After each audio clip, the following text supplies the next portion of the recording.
Hello दोस्तों, आप सभी का स्वागत है आपके अपने YouTube चैनल राजसमंद वाले गुरुजी पर। तो दोस्तों, बिना समय गवाए हम शुरू करते हैं अपने नेक्स्ट वीडियो को।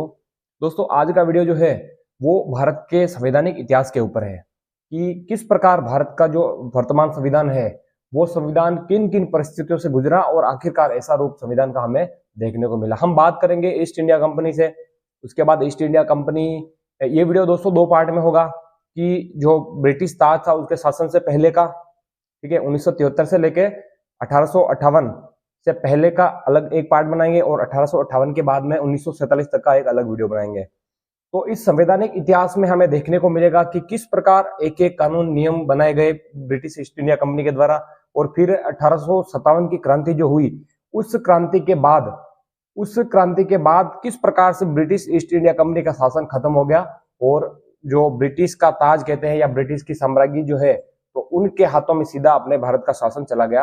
वो सारी परिस्थितियां वो सारी परिस्थितियां हम बारी बारी से पढ़ेंगे। तो दोस्तों, शुरुआत करते हैं हम भारत के संवैधानिक इतिहास की। दोस्तों, संवैधानिक इतिहास की बात करें तो पहली बात है कि संवैधानिक इतिहास होती क्या चीज है। संवैधानिक इतिहास एक यात्रा है। इसकी यात्रा कि भारत का संविधान जो निर्माण हुआ वो भारत के संविधान का निर्माण किन परिस्थितियों में हुआ और किस प्रकार एक स्टेप बाय स्टेप जो है भारत का संविधान वर्तमान रूप में आया, उसकी जो है हम यात्रा इसमें पढ़ेंगे। तो इसमें शुरुआत करते हैं हम भारत के संवैधानिक इतिहास से। इसमें शुरुआत होती है, पहले छोटी सी जानकारी देख लेते हैं कि सबसे पहले हम देखते हैं कि भारत में 1600 ईस्वी में एक कंपनी आई थी जिसका नाम था ईस्ट इंडिया कंपनी। और ये कंपनी सिर्फ और सिर्फ केवल भारत में व्यापार करने आई थी। भारत में केवल और केवल व्यापार करने आई थी। और धीरे धीरे जैसे समय होता गया, इसने व्यापार के साथ में भारत के कुछ हिस्से थे उन पर अधिकार कर दिया और शासन और प्रशासन जो है चलाने वो धीरे धीरे लग गई। तो 1600 ईस्वी में ये कंपनी आई थी व्यापार करने के लिए। और 1600 ईस्वी के बाद जब हम देखें कि एक 1764 एक ईस्वी आती है, सन आता है 1764 में एक युद्ध हुआ था, बक्सर का युद्ध। बक्सर का युद्ध, ये वर्तमान जो ये स्थान है बिहार और यूपी, उत्तर प्रदेश और बिहार का जो वर्तमान दोनों का बीच का जो क्षेत्र है उसको बक्सर वहां पर स्थित है। यहाँ पर युद्ध हुआ था। एक तो थे अंग्रेज और अंग्रेजों के साथ में शाह आलम द्वितीय, इन दोनों के बीच में, अंग्रेजों और शाह आलम द्वितीय के बीच में यह बक्सर का युद्ध हुआ था। और आखिरकार 1765 में जब बात आई 1765 की, तो इसमें बंगाल, बिहार, ये जो क्षेत्र थे, यहाँ की दीवानी शक्ति किसके पास आ गई? अंग्रेजों के पास आ गई। तो यहां से अंग्रेजों ने जो है भारत के ऊपर शासन करना शुरू किया। दीवानी शक्ति में क्या आता है? राजस्व इकट्ठा करना, जो कर वगैरह होते हैं, जमीनों के ऊपर टैक्स वगैरह, वो सारी जो शक्तियां हैं ब्रिटिश ईस्ट इंडिया कंपनी के पास 1765 से आ गई। जो 1764 में बक्सर का युद्ध हुआ उसके बाद, ये कुछ पृष्ठभूमि थी ब्रिटिश ईस्ट इंडिया कंपनी की। इसके बाद हम देखें तो आता है पहला 1773 का रेगुलेटिंग एक्ट आता है। इस एक्ट में प्रमुख रूप से क्या तीन चीजें थी? इस एक्ट में प्रमुख रूप से तीन चीजें। पहली बात क्या थी कि इसमें सबसे पहले भारत में ईस्ट इंडिया कंपनी के कार्यों को नियमित किया गया। देखो, जब हम देखते हैं जब हम 1600 से लेकर 1773 की यात्रा तय करते हैं, तब तक जो है ईस्ट इंडिया कंपनी अपने मनमाने हिसाब से राज चला रही थी भारत के ऊपर। लेकिन 1773 का जो रेगुलेटिंग एक्ट आया, तो इसमें सबसे पहले जो ब्रिटिश साम्राज्य थी उस समय, जो ब्रिटिश का शासन था, उसने सबसे पहले ब्रिटिश ईस्ट इंडिया कंपनी के ऊपर नियंत्रण जो है स्थापित किया। तो पहली बात 1773 के तहत हुई कि सर्वप्रथम भारत में ईस्ट इंडिया कंपनी के कार्यों को नियमित व नियंत्रित किया गया। पहली बात तो हो गई ये, सबसे पहले नियमित और नियंत्रित किया गया इसके कार्यों को। इसको रेगुलेट करने के लिए सबसे पहले एक जो है 1773 का रेगुलेटिंग एक्ट बनाया गया। दूसरी चीज क्या हुई दोस्तों कि कंपनी के प्रशासनिक और राजनीतिक कार्यों को मान्यता मिली। जो कंपनी पहले प्रशासनिक 2 प्रकार के कार्य करती थी, पहला प्रशासनिक और दूसरा राजनीतिक। प्रशासनिक और राजनीतिक ये जो कार्य है इनको मान्यता मिली, प्रशासनिक और राजनीतिक कार्यों को मान्यता मिली। ये हो गया दोस्तों दूसरा काम। और अंत में क्या है, तीसरी बात क्या हुई इससे कि भारत में केंद्रीय प्रशासन की नींव पड़ी। भारत में केंद्रीय प्रशासन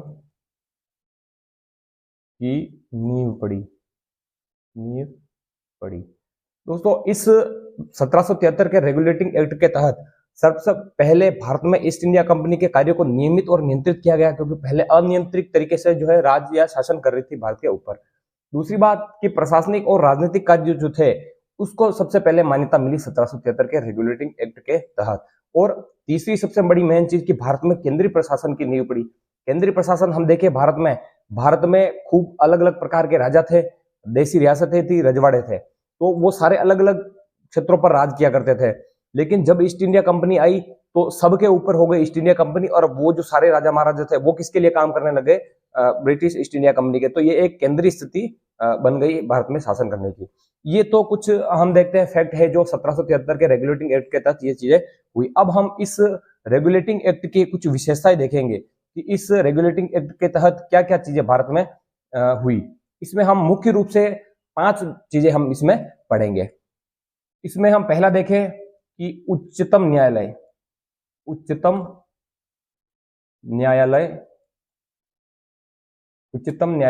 की स्थापना की गई। 1774 में उच्चतम न्यायालय की स्थापना की गई, और ये की गई थी कलकत्ता में। पहली बात। दूसरी बात क्या थी कि पहले दोस्तों बंगाल में एक गवर्नर हुआ करता था, ठीक है। तो यहाँ बंगाल का जो गवर्नर था उस बंगाल के गवर्नर का पद नाम चेंज करके बदल करके बंगाल का गवर्नर जनरल कर दिया गया। तो यहाँ बंगाल के गवर्नर का पद नाम बदल कर बंगाल का गवर्नर जनरल कर दिया गया। ये चीज आती है यहां तक कि देखो दोस्तों इसमें अंतर है। बंगाल का एक तो सिर्फ क्या है, गवर्नर। पहले बंगाल का गवर्नर था, लेकिन अब क्या हो गया, बंगाल का governor plus general, governor general नाम बिल्कुल इसको क्या कर दिया गया, चेंज कर दिया गया। तीसरी बात ये हुई कि पहले देखो बंगाल तो था, बंगाल के साथ में बिहार, मद्रास, ये 3 प्रेसिडेंसियां थी। तो इन तीनों पर अलग अलग जो गवर्नर थे वो शासन किया करते थे। लेकिन जब इस 1773 के रेगुलेटिंग एक्ट के तहत बंगाल के गवर्नर को बंगाल का गवर्नर जनरल मतलब उच्च अधिकारी इसको बना दिया, तो जो बिहार और जो मद्रास थे यहाँ के जो गवर्नर थे उनको जो है बंगाल का जो गवर्नर जनरल है उसके अधीन कर दिया गया। तो यहाँ हम देखते हैं बिहार व मद्रास के गवर्नर को बंगाल के गवर्नर जनरल के अधीन कर दिया गया,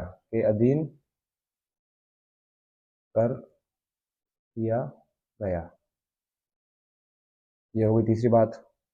चौथी बात कौन सी हुई? चौथी बात तो देखें दोस्तों हम, ये 3 चीजें हुई। इसके बाद में चौथी बात हुई एक और, COD, कोर्ट ऑफ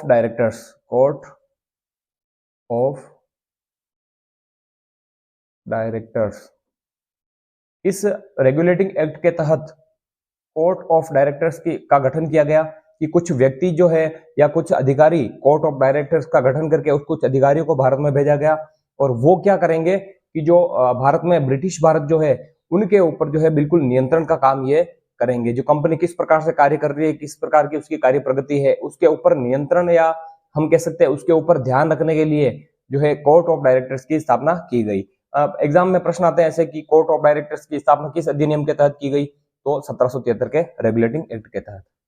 और एक मेन बात दोस्तों और हुई थी 1773 के रेगुलेटिंग एक्ट के तहत, और वो मेन बात ये थी कि अंग्रेज जिस प्रकार से देसी राजा महाराजा थे उनसे उपहार रूप में रिश्वत लिया करते थे, उपहार के स्वरूप में, जहां कहीं भी जाते थे राजा महाराजा उनके आगे आगे कि लो सर ये आप उपहार रखो अपनी तरफ से, तो उपहार के रूप में वो रिश्वत लेना जो उन्होंने शुरू कर दिया गया। तो ब्रिटिश ईस्ट इंडिया कंपनी के ऊपर 1773 का जो रेगुलेटिंग एक्ट स्थापित किया गया, तो इस एक्ट के तहत क्या किया गया कि जो उपहार जो लेती थी कंपनी और जो रिश्वत लेती थी, तो उपहार और रिश्वत दोनों को जो है बिल्कुल जो है प्रतिबंधित कर दिया गया। तो अंतिम फैक्ट आता है कि ईस्ट इंडिया कंपनी के द्वारा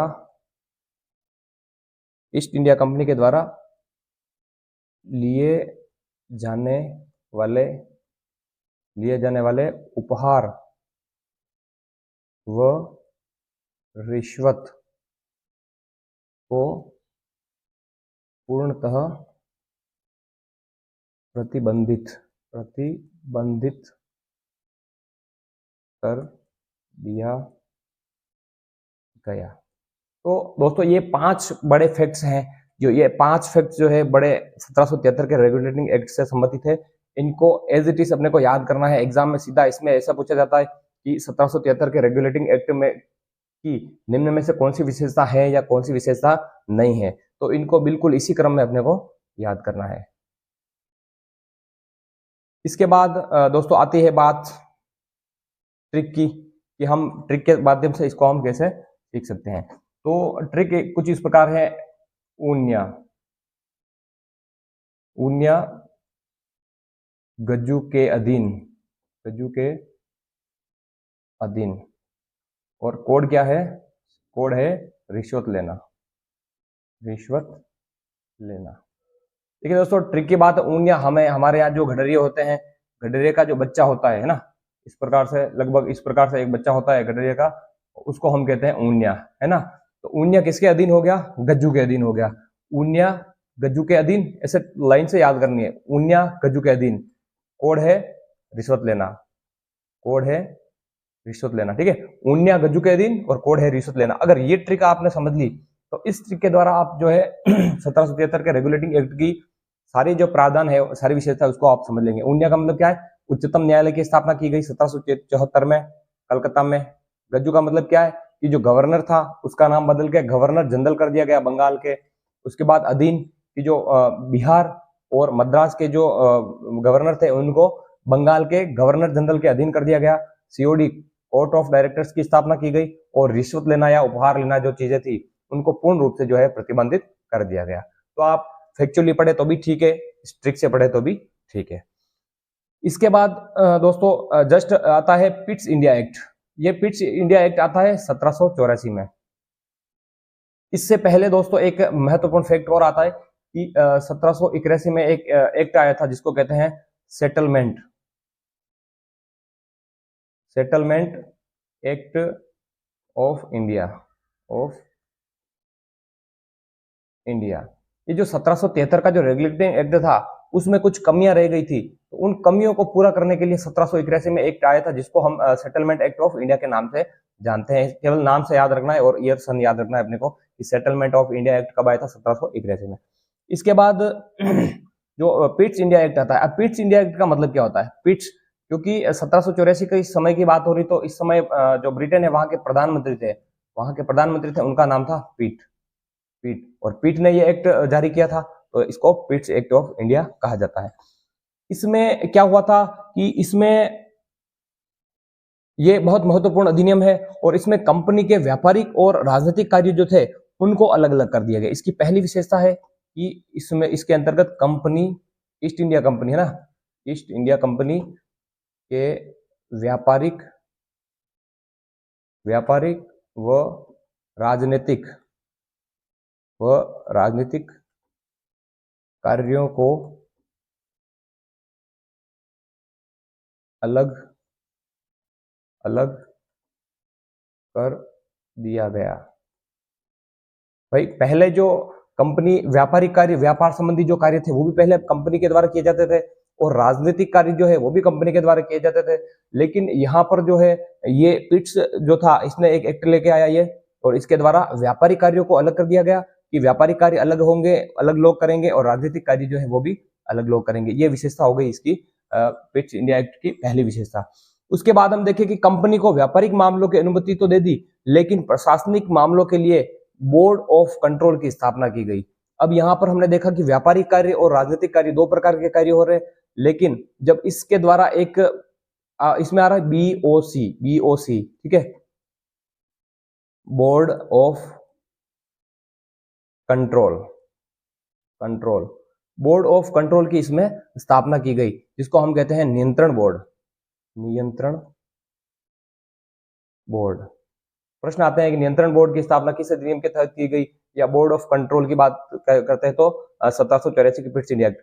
और इस बोर्ड ऑफ कंट्रोल की स्थापना, नियंत्रण बोर्ड की स्थापना की गई, और इस बोर्ड ने क्या कहा कि जो व्यापारिक कार्य है, व्यापारिक कार्य जो है, व्यापारिक कार्य तो कंपनी स्वयं करेगी, और जो प्रशासनिक कार्य है, प्रशासनिक कार्य, इसके ऊपर नियंत्रण किसका होगा, इसके ऊपर नियंत्रण बोर्ड ऑफ कंट्रोल या नियंत्रण बोर्ड का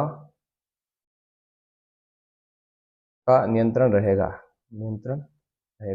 तो पहली विशेषता व्यापारिक और राजनीतिक कार्यों को अलग अलग कर दिया गया, और दूसरी विशेषता क्या है, कंपनी को कहा कि व्यापारिक कार्य आप व्यापार कर रहे हो, करो बिल्कुल, लेकिन राजनीतिक या जो प्रशासनिक कार्य है उसके ऊपर नियंत्रण कौन करेगा, बोर्ड ऑफ कंट्रोल। इसके बाद तीसरी विशेषता आती है कि नियंत्रण बोर्ड जो है वो ब्रिटिश भारत में सभी प्रकार की गतिविधियों को नियंत्रित करेगी, ठीक है। यह बहुत महत्वपूर्ण फैक्ट है, बोर्ड ऑफ कंट्रोल या नियंत्रण बोर्ड, नियंत्रण बोर्ड जो है, नियंत्रण बोर्ड ब्रिटिश भारत में सभी प्रकार की गतिविधियों पर नियंत्रण करेगी, ठीक है। अब यहां देखो दोस्तों, सोचने की बात है, यहां बात आ रही ब्रिटिश भारत की है ना। भारत दो टुकड़ों में था, एक तो था ब्रिटिश राज्य और एक था देसी रियासत।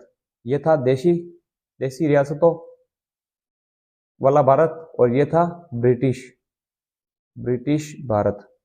तो यहाँ नियंत्रण बोर्ड या बोर्ड ऑफ कंट्रोल की बात कहाँ हो रही है, ब्रिटिश भारत। ये किसके ऊपर नियंत्रण रखेगा, ब्रिटिश भारत जो है, जिस भारत पर ब्रिटेन जो लोग हैं, ब्रिटिश लोग हैं, उनका शासन, उसके ऊपर यह कंट्रोल करेगी, ना कि देसी रियासतों पर। प्रश्न ऐसे उलझाने वाले आते हैं कि नियंत्रण बोर्ड, निम्न में से कौन सा कथन गलत है।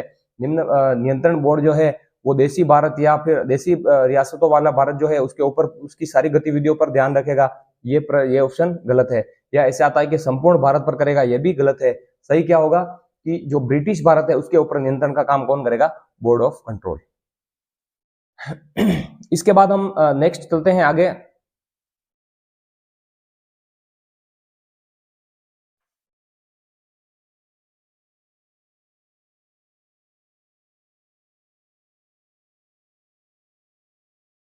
नेक्स्ट चलते हैं हम 1833 का चार्टर एक्ट। अब इसके बाद में चार्टर एक्ट का आगमन हो गया है। चार्टर एक्ट की बात करें हम तो यहाँ पर इसकी कुछ मूल रूप से है, जो चार्टर एक्ट है इसकी मूल रूप से 3 विशेषताएं हैं। इन 3 विशेषताओं को अपने को नोट डाउन भी करना है और अपने को इन 3 विशेषताओं को याद भी रखना है। पहली विशेषता क्या है कि बंगाल का जो गवर्नर जनरल है उसको भारत का गवर्नर जनरल कर दिया गया। जिस प्रकार 1773 के रेगुलेटिंग एक्ट में बंगाल के गवर्नर को बंगाल का गवर्नर जनरल कर दिया, उसी प्रकार बंगाल के अभी इसमें क्या हो रहा है 1833 के चार्टर में कि बंगाल का गवर्नर जनरल जो है, जिसको 1773 में किया गया, उसको बंगाल के गवर्नर जनरल को भारत का गवर्नर जनरल कर दिया गया। शब्दों पर का बिल्कुल ध्यान रखना। क्या है यहाँ पर, बंगाल का गवर्नर, इसके तहत बंगाल के गवर्नर जनरल का पदनाम बदल के क्या कर दिया गया, भारत का गवर्नर जनरल, भारत का गवर्नर जनरल, भारत का गवर्नर जनरल कर दिया। और इस प्रकार से पहला भारत का गवर्नर जनरल कौन था? इस प्रकार भारत का प्रथम गवर्नर जनरल कौन था? William Bentinck. William Bentinck. ये प्रश्न सीधा भी पूछा जाता है कि जो भारत है, भारत का पहला गवर्नर जनरल कौन था? William Bentinck. और बंगाल के गवर्नर जनरल को भारत का गवर्नर जनरल कब कर दिया गया? 1833 के चार्टर एक्ट में। इसके बाद में इसकी दूसरी विशेषता आती है कि भारत के गवर्नर जनरल को संपूर्ण ब्रिटिश भारत के अधिकार दे दिए गए। जब बंगाल का गवर्नर जनरल था उसको भारत का गवर्नर जनरल कर दिया, तो सारा जो ब्रिटिश भारत का जो गतिविधियों पर नियंत्रण है वो किसका हो जाएगा? भारत के गवर्नर जनरल का। तो दूसरा फैक्ट आता है भारत के गवर्नर जनरल को संपूर्ण ब्रिटिश भारत का अधिकार दे दिया गया।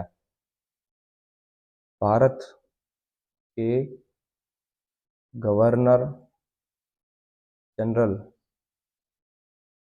को संपूर्ण भारत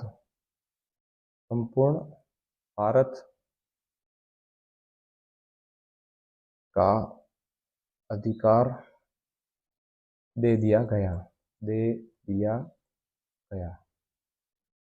इसके बाद में इसकी लास्ट विशेषता आती है कि ईस्ट इंडिया कंपनी की जो व्यापारिक गतिविधियां है उनको क्या कर दिया गया? समाप्त कर दिया गया। व्यापारिक एकाधिकार को समाप्त कर दिया गया। मोस्ट इंपोर्टेंट कि ईस्ट इंडिया कंपनी के व्यापारिक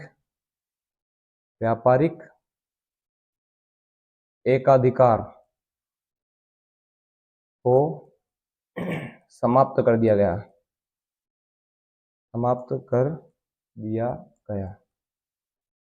अब इसका मतलब क्या होता है? देखो, जब British east India company Bharat में आई थी तो ये अपने ब्रिटेन में एक करार करके आई थी, एक समझौता करके आई थी कि हम ही भारत के अंदर व्यापार करेंगे, ब्रिटेन की कोई दूसरी कंपनी आके भारत में हमारे साथ व्यापार नहीं करेगी। तो लगभग 1833 के चार्टर एक्ट तक एकाधिकार था, केवल और केवल जो ईस्ट इंडिया कंपनी थी उसका अधिकार था कि भारत में व्यापार कौन करेगा?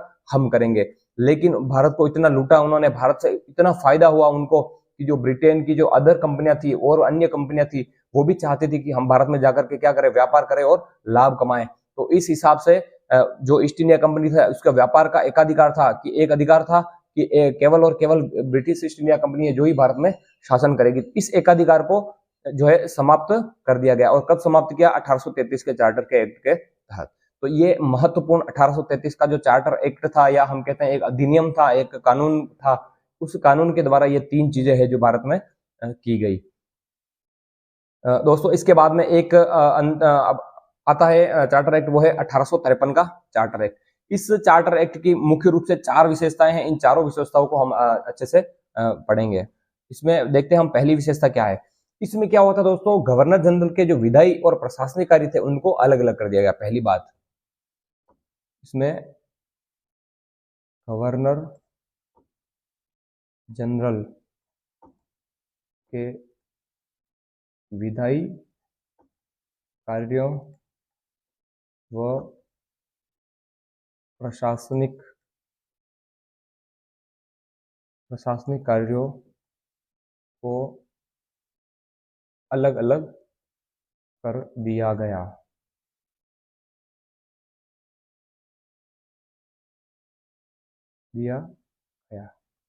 कि देखो दोस्तों, पहले गवर्नर जनरल जो था वो दो कार्य किया करता था, ठीक है। एक तो विधायी का मतलब विधि, विधायी का संबंध किससे होता है? विधि से, मतलब कानून से। कानून बनाने का कार्य गवर्नर जनरल करता था और प्रशासन भी या प्रशासनिक कार्य भी गवर्नर जनरल करता था। लेकिन इस 1853 का जो चार्टर एक्ट था, इस एक्ट के तहत क्या किया गया कि जो विधायी कानून बनाने वाले उनके कार्य को अलग कर दिया गया और जो प्रशासनिक कार्य है उनको अलग कर दिया गया। इसमें फिर इसके बाद जो हम देखते हैं दूसरी विशेषता आती है कि गवर्नर जनरल के लिए नई विधान परिषद का गठन किया गया। गवर्नर जनरल के लिए नई विधान परिषद का गठन किया गया। जब यह व्यवस्था की गई दोस्तों कि विधायी कार्य अलग होंगे, प्रशासनिक कार्य अलग होंगे, तो विधायी कार्य कानून निर्माण से संबंधित कुछ इंपॉर्टेंट कार्य जो थे वो उनको करना भी जरूरी था। इसलिए विधान परिषद जो है गवर्नर जनरल की सहायता के लिए एक विधान परिषद का गठन किया गया, और ये परिषद जो है ये मिनी संसद या छोटी संसद के रूप में कार्य करने लगी। कानून बनाना, इस प्रकार से खूब सारे कार्य जो है ये करने लगी। तो प्रश्न ऐसे आता है कि गवर्नर जनरल के लिए नई विधान परिषद का गठन किस अधिनियम के तहत किया गया? तो 1853 का जो चार्टर एक्ट था उस एक्ट के तहत विधान परिषद का गठन किया गया। इसके बाद दोस्तों तीसरी बात देखते हैं कि जो सिविल सेवक जो है उनकी भर्ती में या चयन में खुली प्रतियोगिता व्यवस्था का शुभारंभ किया गया। सिविल सेवकों की भर्ती या चयन प्रक्रिया में खुली प्रतिस्पर्धा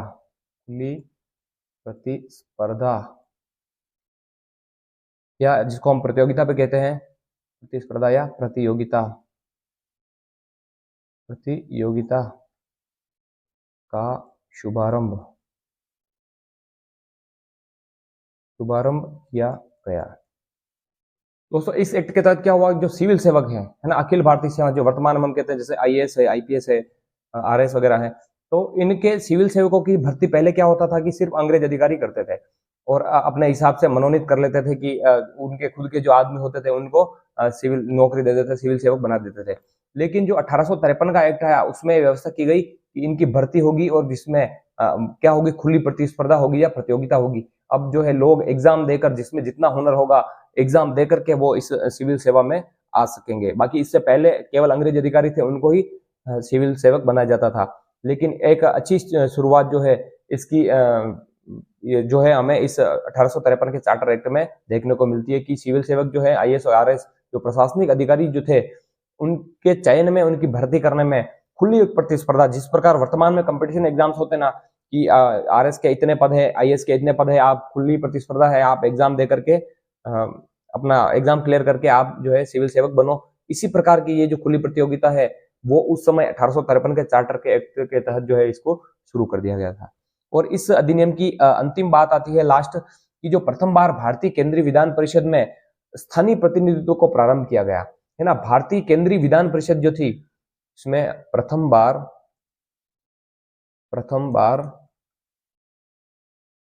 केंद्रीय भारतीय विधान परिषद में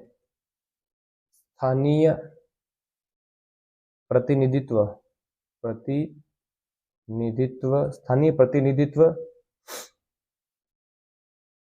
को प्रारंभ किया गया।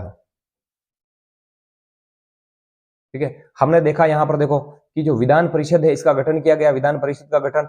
अब इस विधान परिषद में क्या हुआ, फर्स्ट बार जो केंद्रीय भारत की विधान परिषद थी, भारतीय केंद्रीय विधान परिषद जो थी उसमें स्थानीय प्रतिनिधित्व, पहले क्या अंग्रेज अधिकारी जो थे या अंग्रेजों के जो लोग थे उन्हीं को इस परिषद में रखा गया था पहले।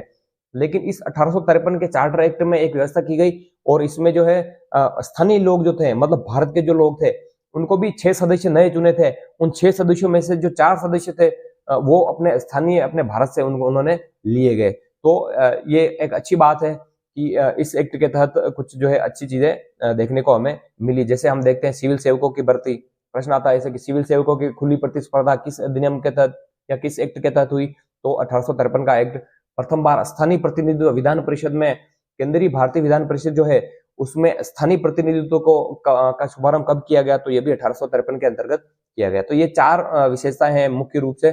और ये 6 सदस्य नए लिए थे, इनमें से जो 4 सदस्य थे वो एक तो थे बंगाल से, पहला बंगाल, दूसरा बंबई और तीसरा मद्रास और चौथा था आगरा।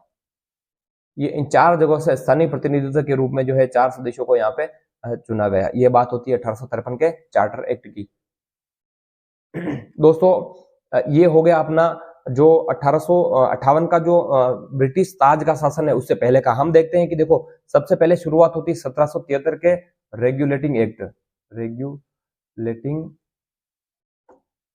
एक्ट, फिर वो चलती है फिर बाद में देखो 1857 की क्रांति होती है, 1857 की क्रांति होती है, भीषण सैनिक विद्रोह होता है, क्रांति होती है और 1857 के जस्ट एक साल बाद 1858 में जो है एक्ट आता है, और इसके तहत जो है पहले ईस्ट इंडिया कंपनी जो है शासन करती थी, लेकिन 1858 में सभी को पता चला कि वास्तव में ईस्ट इंडिया कंपनी क्या कर रही है, भारत के जो लोग हैं उनके ऊपर बहुत ज्यादा अत्याचार कर रही है। तो यहाँ का जो शासन था पहले ब्रिटिश ईस्ट इंडिया कंपनी के हाथ में था, लेकिन 1858 का जो अधिनियम आया उसके तहत ब्रिटिश ईस्ट इंडिया कंपनी का राज बिल्कुल जो है खत्म हो गया, और उस शासन पूरा किसके हाथ में चला गया, ब्रिटिश ताज के हाथ में। ब्रिटिश ताज, ब्रिटिश ताज। ब्रिटिश ताज का मतलब क्या होता है कि जो ब्रिटेन के जो राजा थे, ब्रिटेन की जो रानी थी, उनके हाथों में सीधा शासन चला गया, और अब शासन कौन करेगा, बिल्कुल सीधे तरीके से जो है ब्रिटिश की महारानी है, ब्रिटेन की जो महारानी है वो है सीधा रूप से अपने भारत के ऊपर शासन करेगी। तो हम दो भागों में देखेंगे इसको, 1773 से लेकर 1853 तक, फिर 1858 है ना, यहाँ 1857 की क्रांति हो रही है, तो क्रांति के बाद बदल गया। तो क्रांति से पहले के 1773 से 1853 वाली बात हमने यहाँ पढ़ ली। अब जो 1857 की क्रांति है, क्रांति से लेकर 1858 से लेकर 1947 जब भारत आजाद हुआ तब तक के जो एक्ट है वो हम नेक्स्ट वीडियो में पढ़ेंगे। तो बने रहे हमारे साथ आपके अपने यूट्यूब चैनल राजसमंद वाले गुरुजी के साथ, और पढ़ते रहे, अपनी तैयारी को अच्छी बेहतर करते रहे। नमस्कार।